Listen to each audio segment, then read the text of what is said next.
సూపరింటెండెంట్గా కొత్తగా బాధ్యత చేపట్టిన డాక్టర్ వాణి గారు మనతో పాటు ఉన్నారు. సో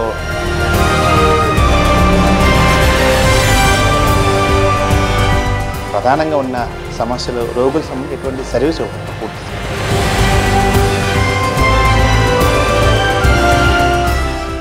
అటెండెంట్లు పేషెంట్ల వరకు వార్డులో ఉంటారు. పేషెంట్ అటెండెంట్లు కూడా ఎక్కడ ఉండాలి అనే సమస్య కూడా ఉంది.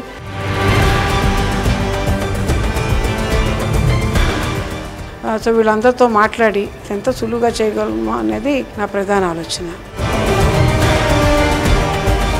ఓపీల దగ్గర చాలా టైం పడుతుంది. అక్కడే ఆ పేషెంట్లు వెయిట్ చేసే టైంలో కూడా సరైన మంచినీటి వసతి లేదని చెప్పి చిన్న విమర్శలు వస్తుందని మీరు చెప్తారు. మీరు అన్నది ఒక రకంగా కరెక్టే.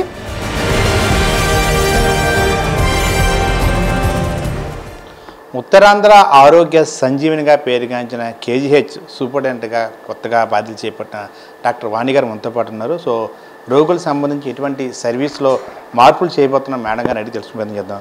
మేడం గారు నమస్తే. మొదటిగా మీకు కంగ్రాట్స్ అండి. తర్వాత నూతన బాధ్యత చేపట్టిన తర్వాత ప్రధానంగా ఉన్న సమస్యలు రోగులకు సంబంధించి ఎటువంటి సర్వీస్ ఇవ్వబోతాం పూర్తి స్థాయిలో? చిన్న చిన్న సమస్యలు చాలా ఉన్నాయి. మీరే అన్నారు 100 ఏళ్ళ చరిత్ర కలిగిన హాస్పిటల్. ఇక్కడి నుంచి బాగా చాలామంది వెళ్ళుంటారు. ఇక్కడ మంచి టీమ్ ఆఫ్ డాక్టర్స్ ఉన్నారు, అది మటుకు చెప్పాల్సిన విషయం.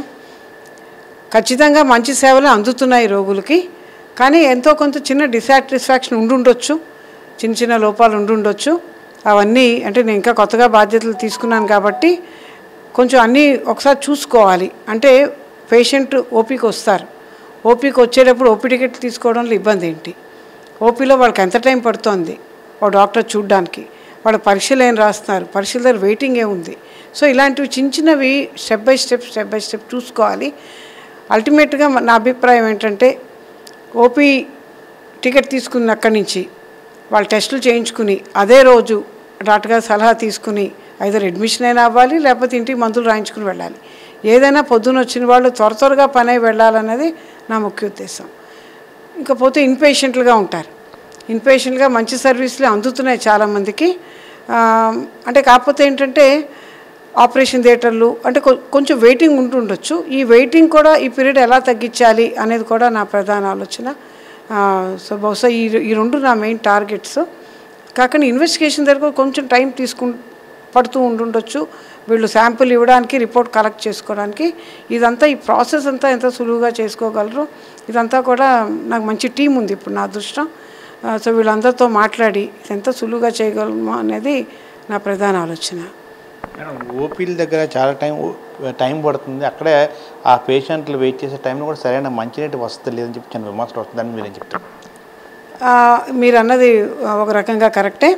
ఈ మధ్యనే దివీస్ వాళ్ళు మనకి ఇక్కడ వాటర్ పాయింట్స్ పెట్టారు, 6 వాటర్ పాయింట్స్ 8 చోట్ల పెట్టారు. సో ఇక్కడి నుంచి ఆ సమస్య ఉంటుంది. సో త్వరలో అవన్నీ ఇనాగ్రేట్ చేయబోతున్నాము. ఇక నుంచి ఆ సమస్య కూడా తీరుతుందని స్ట్రాంగ్గా అనుకుంటున్నాను. కాకుండా ఇప్పుడు ఇందాకలు మేము ఆలోచించిన దాన్ని బట్టి పేషెంట్ల వరకు వార్డులో ఉంటారు. పేషెంట్ అటెండెంట్లు కూడా ఎక్కడ ఉండాలి అనే సమస్య కూడా ఉంది. అది కూడా కొంచెం లోతుగా ఆలోచించి నిర్ణయం తీసుకోవాలి. నా ప్రణాళికలో అది కూడా ఉంది. ఇప్పుడు నాకేంటంటే కొంచెం ఏంటంటే షార్ట్ టర్మ్ గోల్స్, అంటే వెంటనే అడ్రస్ చేయాల్సినవి, కొన్ని లాంగ్ టర్మ్ గోల్స్ రెండు ఉన్నాయి. సో స్టెప్ బై స్టెప్ అల్టిమేట్గా నేను ఇక్కడే చదువుకున్నాను, ఉద్యోగం అంతా ఇక్కడే చేశాను. దీని గురించి నాకు బాగానే అవగాహన ఉంది. ఇది ఎలా ఇంప్రూవ్ చేసి ఇది ఒక రోల్ మోడల్ హాస్పిటల్గా స్టేట్లో ఎలా నిలబెట్టాలి అనేది నా ఆలోచన. సో ప్రాబ్లీ కృషి చేస్తే కష్టమైనది ఏం కాదు. ఓపిక ఉంది, నాకు స్టామినా ఉంది, ఆలోచన ఉంది. సో న్యాయం చేయగలుగుతానని గవర్నమెంట్ నాకు ఇచ్చిన పోస్టుకి ఖచ్చితంగా న్యాయం చేయగలుగుతానని నా విశ్వాసం. మేడం, మీరు ఇక్కడే పనిచేశారు, ఇక్కడే సూపరింటెండెంట్గా కూడా బాధ్యతలు చేపట్టిన తర్వాత మీకు ఇక్కడ లోటుపాట్లు తెలుసు, ఇక్కడ వ్యవస్థ ఏ విధంగా ఉందని తెలుసు. సో మీకు అన్ని అవగాహన ఉంది కాబట్టి ఇక్కడ కొంచెం ఈ వసూళ్ళ మీద ఎక్కువగా చిన్న విమర్శలు ఉంది మొదటి నుంచి కూడా. అంటే గ్రేడ్ సంఘించిన ఉద్యోగస్తులు పేషెంట్ల దగ్గర డబ్బులు ఇవ్వాలని కొంచెం డిమాండ్ జరిగింది, వాస్తవం. అది బయటకు వచ్చిన సంగతి అందరికీ తెలిసిందే. ఇప్పుడు దాని విధంగా కట్టడి ఉంది, వాటిపైన మీరు దృష్టి ఏ విధంగా పెట్టబోతున్నారు? ఇది కూడా ఉంది నా ఆలోచనలో. ఇప్పుడు మనకి ఇక్కడ పబ్లిక్ అడ్రసింగ్ సిస్టమ్ ఉంది. ఆ అడ్రసింగ్ సిస్టంలో ఇదంతా ఉచిత సర్వీస్ అని, అసలు రోగులు ఎవరికి ఏమీ అక్కర్లేదని చెప్పి ఇవన్నీ కూడా అడ్రసల్ సిస్టమ్ ద్వారా చెప్పించాలని ఆలోచన. కాకుండా ఎక్కడ పడితే అక్కడ బోర్డు, ఇక్కడ మా ఎదురుగుండా కూడా చూస్తున్నారు, ఇలాంటి బోర్డులు కూడా ఎక్కడ పడితే అక్కడే ఉన్నాయి.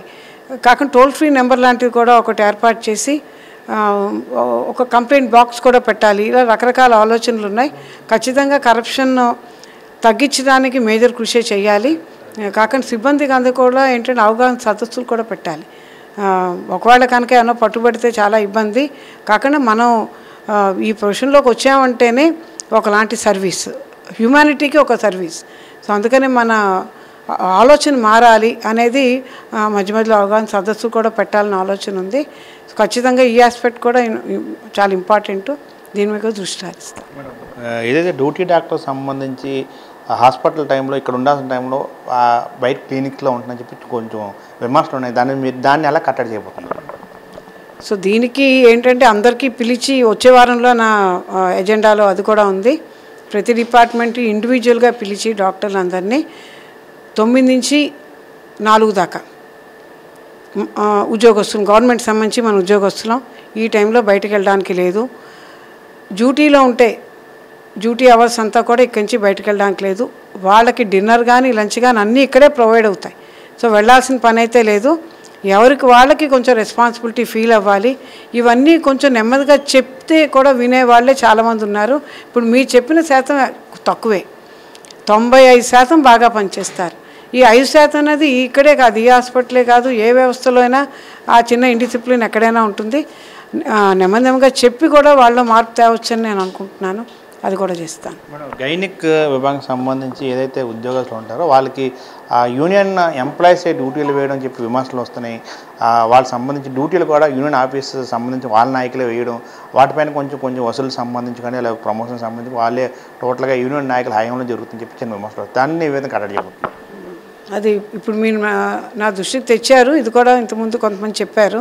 సో అది కూడా అంటే వాళ్ళ డ్యూటీలు ఎవరు వేస్తున్నారు, కొంతమందికి అక్కడే పాతుకుపోయేలాగా ఎలా పోస్టింగ్ దొరుకుతున్నాయి, ఇవన్నీ కూడా ఒకసారి దృష్టి సారించాలి. అలా ఉండకూడదు. వీళ్ళందరూ కూడా రొటేషన్ బేసిస్లో అన్ని చోట్ల పనిచేసేట్టు ఉండాలి. ఒకే చోట పనిచేస్తే డెఫినెట్గా స్థానబలం పెరుగుతుంది. మీరు అన్న లాంటి దానికి కూడా ఆస్కారం పెంచేలా ఉంటుంది. అది కూడా చూడాలి. వీళ్ళకి అన్ని చోట్ల రొటేట్ చేసేట్టు. మీరు అన్నట్టు అంటే కొంచెం క్లాస్ 4లో ఉండొచ్చేమో. ఇది ఎక్కడికక్కడ సీసీ కెమెరాలు కూడా పెట్టుంచాం.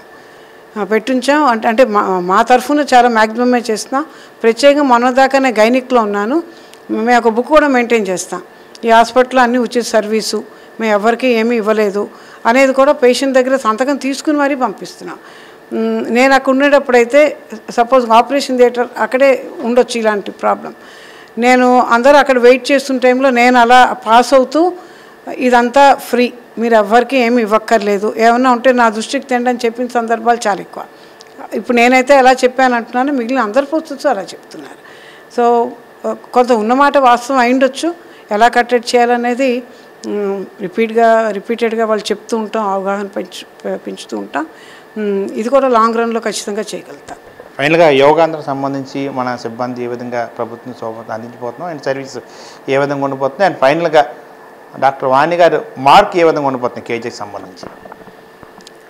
నా మార్క్ అంటే ఇక్కడ అడ్మిట్ అయిన వాళ్ళు వెళ్తూ కేజీహెచ్ చాలా మంచి హాస్పిటల్, ఇక్కడ నాకు బాగా వైద్య సదుపాయం అందింది, డాక్టర్లు అందరూ చాలా బాగా కేర్ తీసుకుని చేశారు అని హ్యాపీగా వెళ్ళాలి. ఓ 10 మందికి చెప్పాలి ఈ హాస్పిటల్లో అన్ని సర్వీసెస్ బాగున్నాయి అని చెప్పి వాళ్ళు 10 మందికి చెప్పేలాగా ఈ హాస్పిటల్ తయారు చేయాలని నా ఆకాంక్ష. ఇకపోతే యోగాంధ్ర ప్రోగ్రాం అడిగారు. ఇక్కడ మాకు సంబంధించిన వరకు కేజీకి సంబంధించిన వరకు మనకు చాలా విఐపీస్ వస్తున్నారు. ప్రధానమంత్రి గారు వస్తున్నారు, గవర్నర్ గారు వస్తున్నారు, సీఎం గారు వస్తున్నారు, డిప్యూటీ సీఎం గారు వస్తున్నారు. సో బహుశా మంత్రిమండలి అంతా కూడా ఇక్కడే ఉంటుందేమో.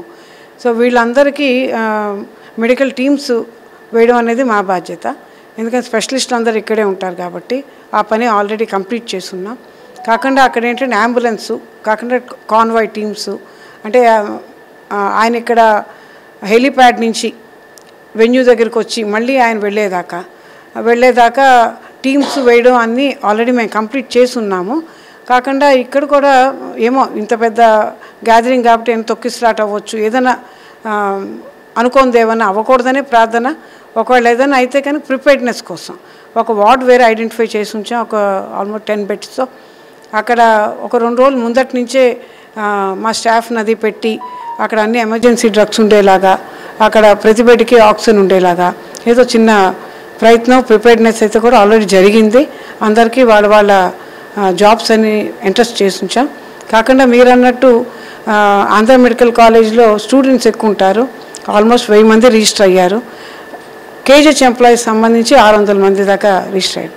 అంటే ఫస్ట్ మనం బాధ్యత కలిగిన సిటిజన్ లాగా మనం కూడా పార్టిసిపేట్ చేయాలి కాబట్టి ఆల్రెడీ ఇవన్నీ రిజిస్ట్రేషన్స్ అవి జరిగాయి.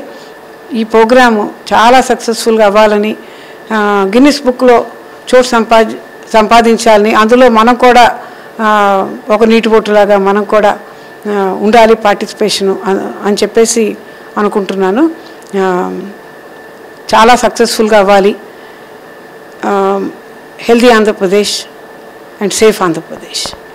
ఇది చూసినా మొత్తానికి ఏదైతే ఉత్తరాంధ్ర నుంచి కాకుండా అటు ఒరిస్సా నుంచి కూడా రోగులు ఆ చికిత్స కోసం ఆరోగ్య సంజీవి అయిన కేజీహెచ్కి రావడం జరుగుతుంది. అయితే ట్రీట్మెంట్ అనంతరం వారు సంతోషంగా వారి గమ్యాన్ని చేరే విధంగా, వారి ఇంటికి వెళ్ళే విధంగా అటువంటి నూతన అభివృద్ధితో పాటు కొత్త మార్పుని, తనదైన శైలిలో మార్పుని చూపెట్టబోతున్నాను. ఎవరైతే హెల్త్ కోసం వస్తున్నారో, ఎవరైతే వారి సమస్యలు కోసం హాస్పిటల్ ఇచ్చేస్తున్నారో అవన్నీ పూర్తిగా నయమై సంతోషంగా వారికి చేరే విధంగా అన్ని రకాల మార్పు కూడా కొత్తదనాలు చూపించబోతామని చెప్పి మనతో పాటు డాక్టర్ వాణి గారు చెప్పడం జరిగింది. కెమెరా పర్సన్ సత్యతో దుర్గప్రసాద్, BBC టీవీ, విశాఖ.